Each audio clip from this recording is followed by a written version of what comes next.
ప్రభుత్వాలు ఎన్ని కఠిన నిబంధనలు తెచ్చినా ప్రయాణాల్లో మహిళలపై వేధింపులు తగ్గడం లేదు. రద్దీ సమయాల్లో ఆకతాయిలు రెచ్చిపోతూ మహిళలను ఇబ్బందులకు గురిచేస్తున్నారు. మహిళల కోసం కొన్ని రాష్ట్రాల్లో ప్రత్యేక బస్సులు ఏర్పాటు చేసినా అవి పూర్తి స్థాయిలో ఆశించిన ఫలితాలను ఇవ్వడం లేదు.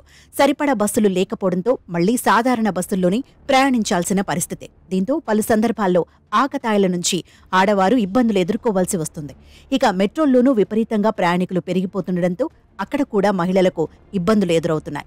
మెట్రో ప్రయాణాల్లో ఆడవారితో కొందరు అసభ్యంగా ప్రవర్తిస్తున్న ఘటనలు బయటికి వస్తున్నాయి.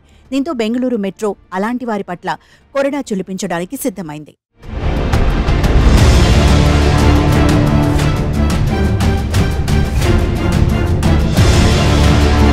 బెంగళూరు ట్రాఫిక్ సమస్యల గురించి ప్రత్యేకంగా చెప్పనక్కర్లేదు. ఐటీ నగరంగా పేరొందిన బెంగళూరులో నిత్యం ట్రాఫిక్, రవాణా సమస్యలు ఎదురవుతూనే ఉంటాయి. నిత్యం అక్కడ పెరిగిపోతున్న జనాభాతో ప్రజా రవాణా సమస్యలు విపరీతంగా పెరిగిపోతున్నాయి. ప్రజా రవాణా, ప్రైవేట్ రవాణా, మెట్రో రవాణా, సొంత వాహనాలు ఉన్నప్పటికీ ప్రయాణ సమస్యలు మాత్రం తీరిపోవడం లేదు. బస్సుల్లో, మెట్రోలో ప్రయాణించే వారి సంఖ్య పెరిగిపోతూనే ఉంది. అయితే ఈ రద్దీ ప్రయాణాల్లో మహిళల పట్ల కొందరు ఆకతాయిలో అసభ్యంగా ప్రవర్తిస్తున్న ఘటనలు పెరిగిపోతున్నాయి. ముఖ్యంగా మెట్రోలో ఇలాంటి ఆకతాయి పనులు ఇటీవలి బాగా పెరిగిపోయాయి. దీంతో మహిళా ప్రయాణికులపై లైంగిక వేధింపులను నియంత్రించేందుకు Bengaluru metro rail corporation limited ప్రత్యేక చర్యలకు సిద్ధమైంది. లైంగిక వేధింపులకు పాల్పడిన వారికి 10,000 రూపాయల జరిమానా విధించనున్నట్లు ప్రకటించింది.